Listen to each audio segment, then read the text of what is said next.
Hi friends, నేను మీ వెంకటేశ్వర రెడ్డి. మరి ఈ వీడియోలో ఏపీ డిఎస్సి ప్రిపేర్ అయ్యేటువంటి ఆస్పిరెంట్స్ను బేస్ చేసుకొని ఫ్రెండ్స్ మరి స్కూల్ అసిస్టెంట్కి సంబంధించినటువంటి ప్రాథమిక కీ రెస్పాన్స్ షీట్ రిలీజ్ చేయడం జరిగింది. ఒక్కసారి మీ క్యాండిడేట్ లాగిన్లో, స్టూడెంట్ లాగిన్లో రెస్పాన్స్ షీట్ అయితే చెక్ చేసుకోగలరు. మరి ఒక్కసారి మనం అబ్జర్వ్ చేస్తే ఎస్ఏ మ్యాథ్స్ పరంగా ఎవరెవరికి వదిలారు అనేది మనం ఒక్కసారి అబ్జర్వ్ చేస్తే SA non language maths 12th shift 1 జరిగిన వారికి వదిలారు. Next SA non language maths 12th జరిగినటువంటి అంటే జూన్ 12th షిఫ్ట్ 2 అంటే ఓవరాల్గా జూన్ 12th జరిగిన దాన్ని బేస్ చేసుకొని next SA non language maths base చేసుకొని 12th shift 2, SA non language maths 12th shift 1, SA non language maths 12th shift 2, SA non language maths Urdu, TGT non language maths June 6th జరిగిన వారికి కూడా వదిలారు.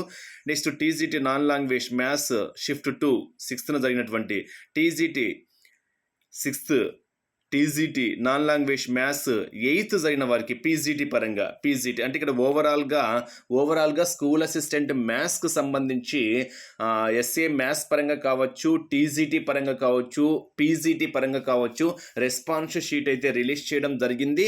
మీ candidate లాగిన్లో ఒక్కసారి candidate login base చేసుకొని user name, password enter చేస్తే మీకు candidate hall ticket ఎలా download చేసుకున్నారో అలాగే అక్కడ హాల్ టికెట్ కింద రెస్పాన్స్ షీట్ అని ఉంటుంది. దాన్ని బేస్ చేసుకొని మీరు ఆల్రెడీ టెట్లో చెక్ చేసుకుంటారు కాబట్టి ఎలా చూడాలో అలాగే మీరు డిఎస్సికి సంబంధించినటువంటి రెస్పాన్స్ షీట్ కూడా చెక్ చేసుకోగలరు. ఓకే ఫ్రెండ్స్, మరి ఎస్జిటి ఎగ్జామ్స్ రాయబోయేటువంటి ఆస్పిరెంట్స్కి all the best. Thank you.